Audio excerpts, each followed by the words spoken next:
മറ്റൊരു വാർത്തയിലേക്ക്. മോട്ടോർ വാഹന വകുപ്പിൽ കൂട്ട സ്ഥലം മാറ്റം. 110 അസിസ്റ്റന്റ് മോട്ടോർ വെഹിക്കിൾ ഇൻസ്പെക്ടർമാരെ എൻഫോഴ്സ്മെന്റ് വിംഗിലേക്ക് സ്ഥലം മാറ്റി. താത്പര്യം ചോദിക്കാതെയുള്ള സ്ഥലം മാറ്റ നടപടിക്കെതിരെ കോടതിയെ സമീപിക്കാനാണ് ഉദ്യോഗസ്ഥരുടെ നീക്കം. റാഫി കരീം വിശദാംശങ്ങളുമായി. റാഫി, എന്തുകൊണ്ടാണ് ഇങ്ങനെയൊരു നടപടി? ഈ കൂട്ട സ്ഥലം മാറ്റത്തിന് പിന്നിൽ എന്താണ്? മോട്ടോർ വാഹന വകുപ്പ് വിജിലൻസ് വിംഗിൽ 4 വർഷം പൂർത്തിയാക്കിയ ഉദ്യോഗസ്ഥരെ വകുപ്പിലെ ഗുണമേന്മ വർദ്ധിപ്പിക്കുന്നതിന് വേണ്ടിയുള്ള സ്ഥലം മാറ്റം എന്നുള്ളതാണ് ഈ ഉത്തരവിൽ പറയുന്നത്.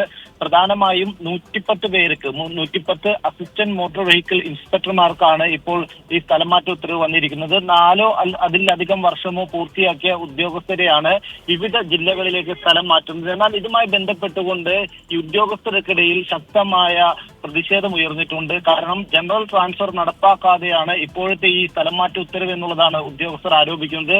ഒപ്പം തന്നെ സ്പാർക്ക് സോഫ്റ്റ്വെയർ വഴി ഉദ്യോഗസ്ഥരുടെ വില്ലിംഗ്നെസ് വാങ്ങിയതിനു ശേഷം വേണം ഇത്തരത്തിൽ സ്ഥലം മാറ്റം നടപ്പാക്കാൻ എന്നുള്ളതാണ് കോടതി ഉത്തരവ്. ഈ ഉത്തരവിന്റെ ലംഘനമാണ് ഇപ്പോഴത്തെ സ്ഥലം മാറ്റം എന്നും ഈ ഉദ്യോഗസ്ഥർ ആരോപിക്കുന്നുണ്ട്. ഇതുമായി ബന്ധപ്പെട്ട് കോടതിയെ സമീപിക്കാനാണ് നിലവിൽ ഉദ്യോഗസ്ഥരുടെ തീരുമാനം. ഒപ്പം ഗതാഗത കമ്മീഷണർ ഇറക്കിയ ഉത്തരവിൽ പറയുന്നത് ഈ സ്ഥലം മാറ്റ ഉത്തരവിൽ ഉൾപ്പെട്ടിട്ടുള്ള ഉദ്യോഗസ്ഥർ 48 മണിക്കൂറിനുള്ളിൽ വിവിധ ജില്ലകളിലെ ഈ സ്റ്റേഷനുകളിൽ എത്തണം എന്നുള്ളതാണ്. ഇതും ഈ ഉദ്യോഗസ്ഥർക്കിടയിൽ അതൃപ്തി ഉണ്ടാക്കിയിട്ടുണ്ട്. എന്തായാലും ഈ ഉത്തരവുമായി ബന്ധപ്പെട്ടുകൊണ്ട് കോടതിയെ സമീപിക്കുക എന്നുള്ളതാണ് ഉദ്യോഗസ്ഥ സംഘടനകളുടെ തീരുമാനം.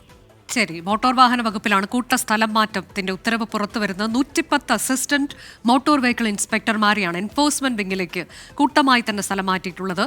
ഇത് കോടതി ഉത്തരവിന് വിരുദ്ധമാണ് എന്നുള്ളതാണ് ഉദ്യോഗസ്ഥർ സ്വീകരിച്ചിരിക്കുന്ന നിലപാട്. അതുകൊണ്ട് തന്നെ കോടതിയെ സമീപിക്കാനാണ് ഉദ്യോഗസ്ഥരുടെ നീക്കം.